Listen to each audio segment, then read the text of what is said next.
So, I wanted to go ahead and take a video just to share with anybody that may be interested a little bit about the Craftsman product line that is currently available from Sears. Today's date is the 3rd of May 2015. And for those of you that are new to this,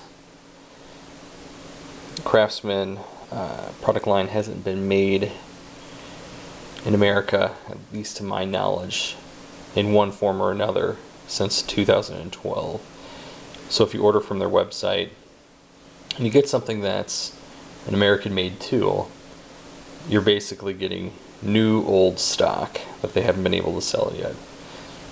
And yeah, even 3 years later, you can still get American Craftsman tools because they make millions of them every year.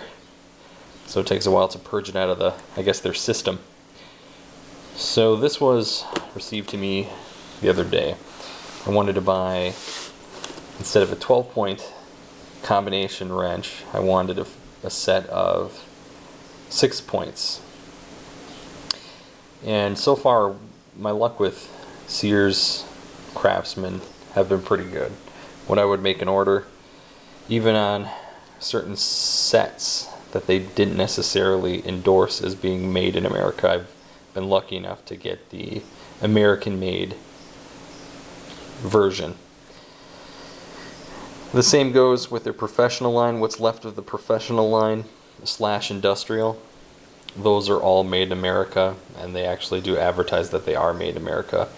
The professional line is a homogenization of industrial as well as what was formerly known as Craftsman Professional.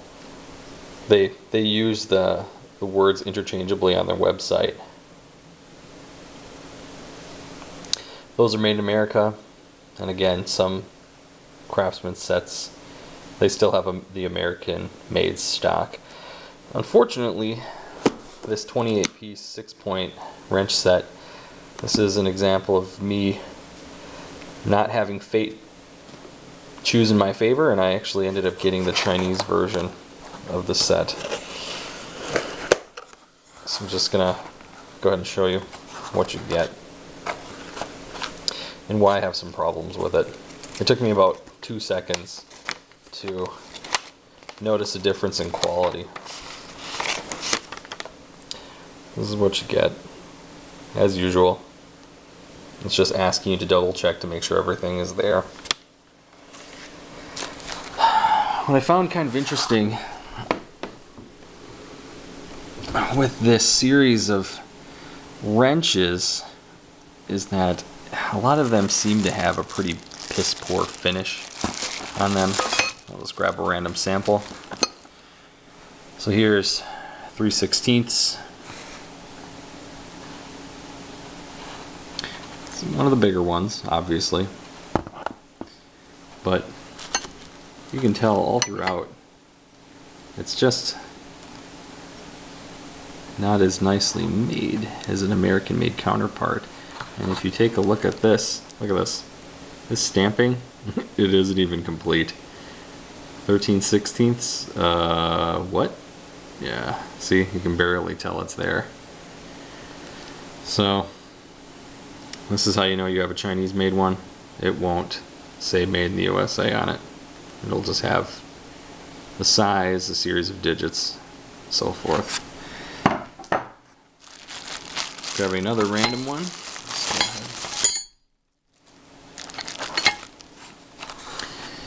So this one is a bit better. The stamping is a little weak on it, but it just seems partially finished, unfortunately. A lot of these, the edges are just sharp,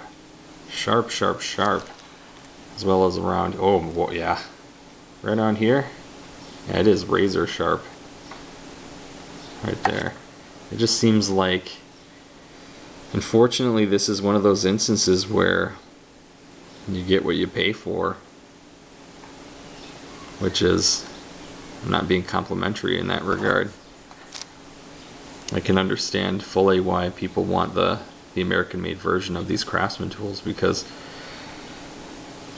And this is kind of an example. It's a imperfect stamping, which isn't necessarily all that uncommon.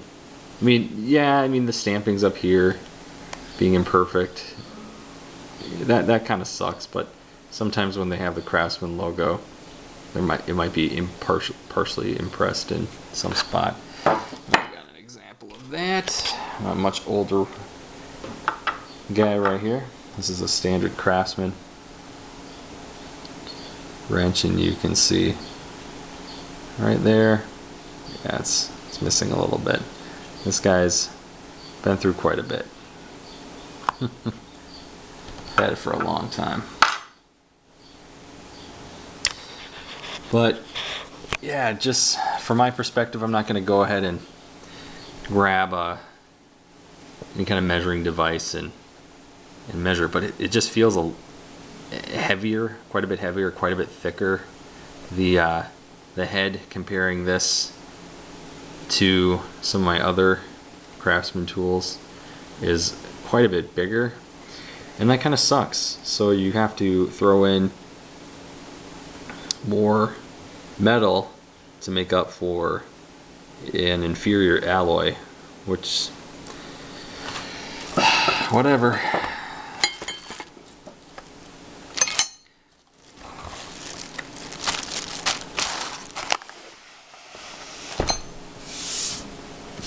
So I've got some examples right here. So I'll start from the very bottom. We've got no name brand. This is from my wife's friend. She, when we moved, had brought some tools over to help us work on a few things, and this is just from her tool sack. This is, yeah, like I said, a no-named tool. Obviously it's got a real thick head. It's actually not terrible. This is a Stanley I've had from many years ago. This was my brother's. I keep this for nostalgia purposes, since they were his when he was in his late teens. So these are all 5/8. This is pretty thin. Actually, pretty good profile. Made in Taiwan. I'm guessing that the lower guy is probably Chinese, but big old thick head on it. And then we move up to this Chinese 6-point here, and I ended up pulling it out of the box. It was pretty close to the top, but yeah, it's just thick, real thick. Stampings are actually pretty good on it. I mean, not that that's the end of the world or anything like that. I mean, the tool performance isn't based on how pretty it is. And then this is an industrial level. From my experience, the Craftsman industrial line is basically I'd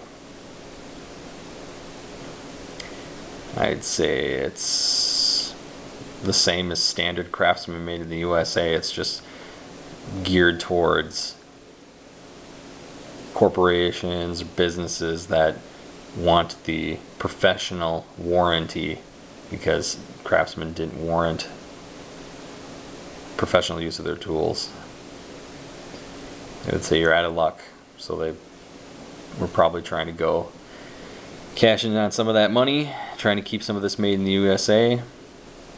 As you can see, USA. But the profile on this one is a bit slimmer.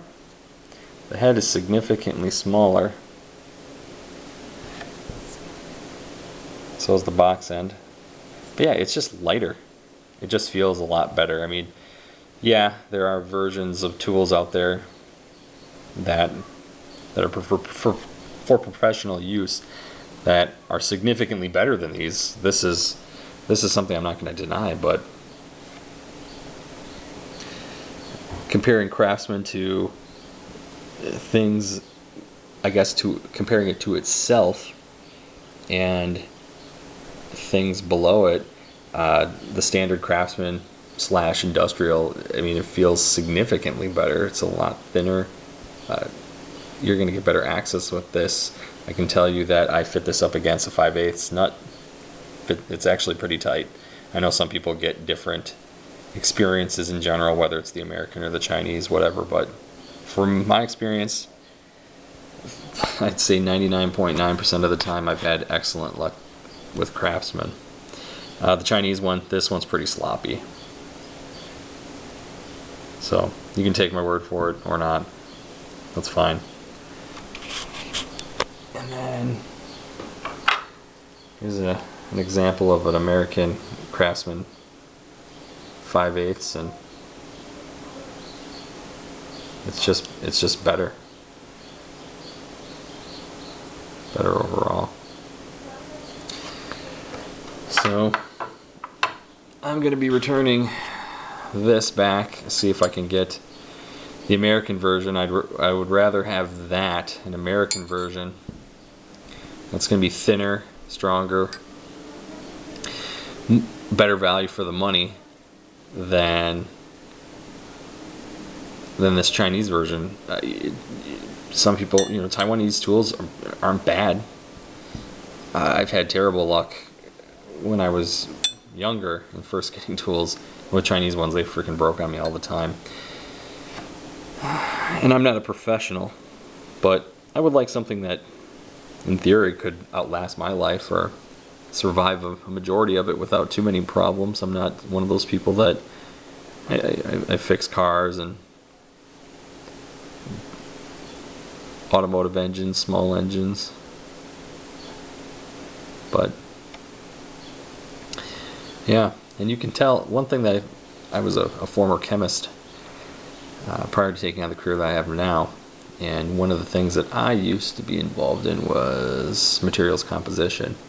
And from my experience, when you have a better alloy and a better forging, the harmonics are better. And this isn't necessarily an exact science what I'm about to do, but you can hear it. Say, for example, if you buy professional or racing forged wheels, before you put your tire on them and you're just holding them, go ahead, take a rubber mallet once and just gently tap it, and you'll hear, kind of like a lead crystal, when you ping it with your finger, you'll hear it ring. A very pure forging will have harmonics to it. Flip a silver coin, it has a very distinct sound. So the worse the forging, the more impure it is, the lower the harmonic will be. But just listen.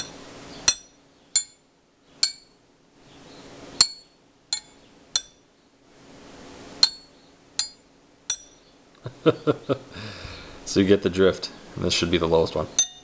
Yeah. Dun, dun, dun, dun. Yeah, that makes sense. So I feel bad for you, Craftsman. I wish that you were still in this country. It's a damn shame, because Craftsman tools were a pretty nice happy medium for people that wanted a very reliable tool with a great warranty and an accessible price. And now, unfortunately, unless you win the Craftsman lottery when you're making your orders, or you personally hunt for American-made ones, this is what you're going to get. You're going to get big, heavy Bertha. It's heavier than even the cheaper options out there, and they want you to pay the price of this, which is a shame. So, well, for the 80 plus years that you were around and made in this country, you'll be missed.